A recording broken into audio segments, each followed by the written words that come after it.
रसूल अल्लाह सल्लल्लाहु अलैहि वसल्लम ने फरमाया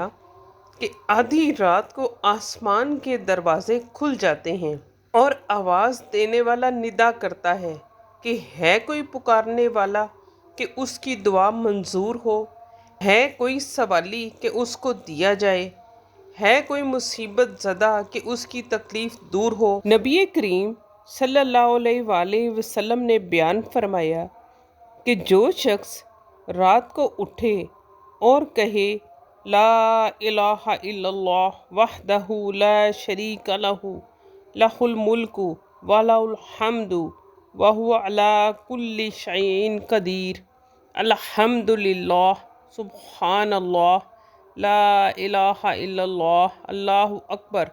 ला हौला वला कुव्वता इल्ला बिल्लाह, तो उस शख्स की दुआ कबूल व मकबूल होती है।